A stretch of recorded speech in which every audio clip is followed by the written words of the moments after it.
Have you ever wondered why do Catholics wear the rosary beads? How did this prayerful custom start? Well, here's one of our hidden facts that may surprise you. In today's video, we will discover who invented the Holy Rosary and what was the inspiration behind it. Let us begin. Number 15. Saint Dominic. As most people know, the Rosary is a devotion in the Catholic Church entrusted to Saint Dominic. He was born in 1170 and died in 1221. He was an Italian priest who was also known for founding the Order of Preachers or the Dominican Order. His feast day is celebrated every 8th of August, but his main contribution to the Catholic faith is the Rosary.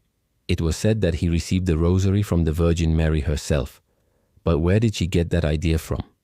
For some, it might seem that the Rosary came from paganism, like the ancient Greek Orthodox use of prayer beads similar to the Rosary.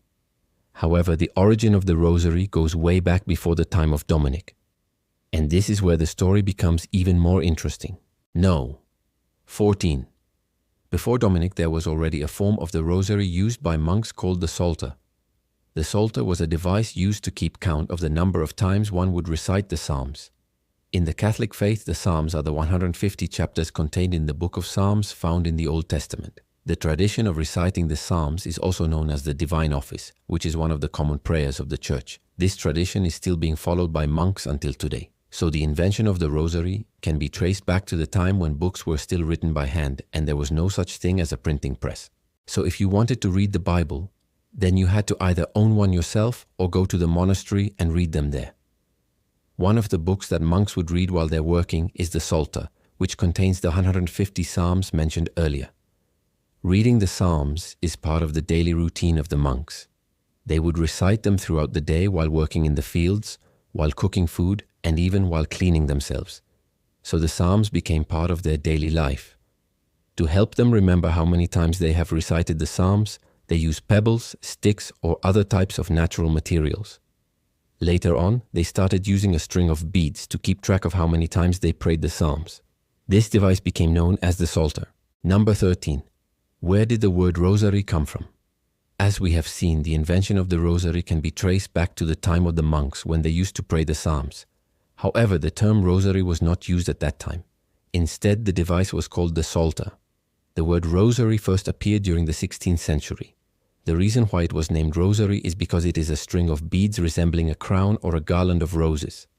Another reason is that the Rosary has 59 beads and the number 59 resembles the number of roses in a crown worn by the Virgin Mary. It is also believed that the word Rosary came from the Latin word rosarium, which means garden of roses. This refers to the Rosary as a collection of roses. The term Rosary quickly caught on and eventually replaced the original name, Psalter. Number 12. The invention of the chaplet. Now that you know where the word Rosary came from, let us now talk about the actual structure of the Rosary. You see, originally the Rosary only had 150 beads, but later on additional beads were added, forming the structure that we all know today. The person responsible for adding these beads was Dominican Father Dominic Guzman, who was a Spanish preacher. He added 4 sets of decades to the traditional 150 beads, making a total of 183 beads. Soon after that, another Dominican, the Blessed Jordan of Saxony, added 3 additional sets of decades, bringing the total number of beads to 200. That is why the Rosary is also referred to as the chaplet of the most precious blood. It has 5 decades with a total of 183 beads plus the crucifix. Today, the chaplet is the most widely used form of the Rosary. No. 11. When did the Rosary become popular? Although the Rosary was attributed to Saint Dominic, he didn't invent the actual beads. He only came up with the idea of praying the Rosary in the manner that we do it today. At first, the Rosary wasn't well received by the people. They thought that it was a superstitious practice.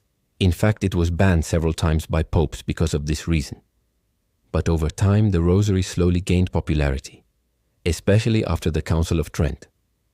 During that time, many Protestant reformers criticized the Rosary, saying that it is nothing more than a work-based salvation. But popes continue to defend the Rosary, saying that it is not a means of salvation, but simply a devotion to Mary that helps the faithful to gain an increase in grace. This led to an increase in the popularity of the Rosary among the people. In the 1700s, the Rosary became so popular that almost everybody was using it. Even children were given small rosaries so that they could pray while playing. Number 10. Who can use the Rosary? Since the Rosary is just a simple devotion, anybody can use it, not only Catholics.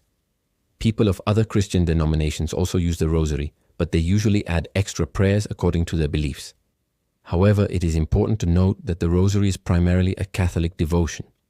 That's because it includes prayers that are unique to the Catholic faith, such as the Hail Mary and the Our Father. The Hail Mary was officially approved as a prayer for the Church in 1568 by Pope Pius V. Meanwhile, the Our Father was taken from the Lord's Prayer found in the Bible. Nevertheless, the Rosary is open to anyone who wants to use it. Even non-Christians use the Rosary as a tool for meditation and relaxation. Number 9. The different types of rosaries. There are various types of rosaries that are used today. The most common type is the chaplet, which has 5 decades and a total of 183 beads. However, there are other types of rosaries that have different numbers of beads. For example, there is the Dominican Rosary, which has 200 beads, and the French Rosary, which has 150 beads. There is also the Byzantine Rosary, which has 180 beads. Aside from the number of beads, the types of rosaries also differ in terms of the material used and the design. Some rosaries are made of wood, while others are made of metal or plastic. There are also rosaries that are designed to fit in a pocket, while others are large enough to be held in the hands. Despite the differences in terms of size and design, all types of rosaries serve the same purpose, which is to help the faithful to pray and meditate on the mysteries of the faith. Number 8. The mysteries of the Rosary. The Rosary is a devotion that helps Catholics to remember the important events in the life of Jesus Christ and the Virgin Mary. These events are called mysteries. There are 4 types of mysteries: the joyful, the sorrowful, the glorious, and the luminous. Each mystery is meant to teach Catholics about the teachings of Jesus Christ and the role that Mary played in salvation history. For example, the joyful mysteries include the Annunciation, the Nativity, the Presentation, and the finding of Jesus in the temple. These mysteries remind Catholics of the happiness that Jesus brought into the world through his birth. On the other hand, the sorrowful mysteries include the agony in the garden, the scourging at the pillar, the crowning with thorns, the carrying of the cross, and the crucifixion. These mysteries remind Catholics of the suffering that Jesus endured for the sake of humanity. The glorious mysteries include the resurrection, the ascension, the descent of the Holy Spirit, and the Assumption. These mysteries remind Catholics of the victory that Jesus won over death and sin. Finally, the luminous mysteries include the baptism in the Jordan, the wedding at Cana, the proclamation of the kingdom, the transfiguration, and the institution of the Eucharist. These mysteries were added by Pope John Paul II in 2002, and they focus on the public ministry of Jesus Christ.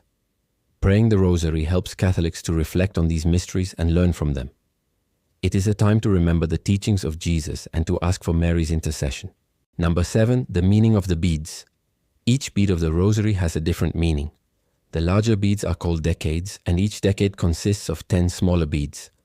The smaller beads represent the 10 Hail Marys that are recited while using the Rosary. The larger beads, on the other hand, represent the Our Father that is recited before the Hail Marys.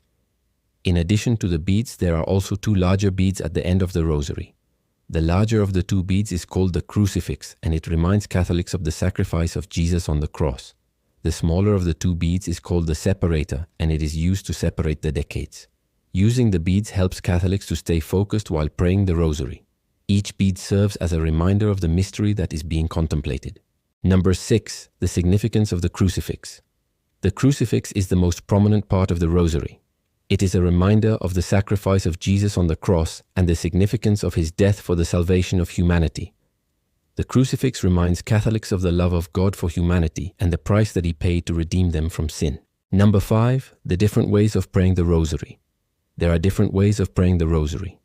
The most common way is to pray the mysteries mentally. This means that while using the Rosary, one should meditate on the mystery that is being contemplated. Another way of praying the Rosary is to pray it audibly. This means that one should say the prayers out loud while using the Rosary. This way of praying the Rosary is often done in groups. There is also a way of praying the Rosary where one uses the senses. This means that while using the Rosary, one should imagine the mystery that is being contemplated using all 5 senses. This is a more active way of praying the Rosary, and it can help to make the prayer more meaningful. Number 4. The etiquette of wearing the Rosary. When it comes to wearing the Rosary, there are certain etiquette that should be followed. First, the Rosary should always be worn around the neck. It should never be worn on the wrist or the ankle. Second, the crucifix should always be placed on the right side of the chest. This is because the heart is on the right side of the body and the cross represents the love of Jesus for humanity. Finally, the rosary should be removed before bathing or swimming. Second, the crucifix should always be placed on the right side of the chest. This is because the heart is on the right side of the body and the cross represents the love of Jesus for humanity. Finally, the rosary should be removed before bathing or swimming. Number 3, the power of the rosary. The rosary is a powerful tool for prayer and meditation. It helps Catholics to focus on the mysteries of the faith and to contemplate the teachings of Jesus Christ. The rosary also helps Catholics to remember the Virgin Mary and to ask for her intercession. Additionally, the rosary is a reminder of the sacrifice of Jesus on the cross and the importance of taking up one's cross and following him. The rosary is a gift from God to the Church, and it is a reminder of the love of God for humanity. By using the rosary, Catholics are able to connect with God in a deeper way and to receive his blessings. Number 2, the future of the rosary. The future of the rosary looks bright. It continues to be a popular devotion among Catholics all over the world. The rosary is a powerful tool for prayer and meditation, and it will continue to be used by Catholics for generations to come. Its popularity shows no signs of declining, and it is likely that the rosary will remain an important part of Catholic spirituality for many years. Number 1, your thoughts on the rosary. What are your thoughts on the rosary? Do you use it in your daily prayer life? Share your thoughts in the comments below. We would love to hear from you. If you enjoyed this video, please give it a thumbs up and share it with your friends and family. Thank you for watching, and we'll see you in the next one.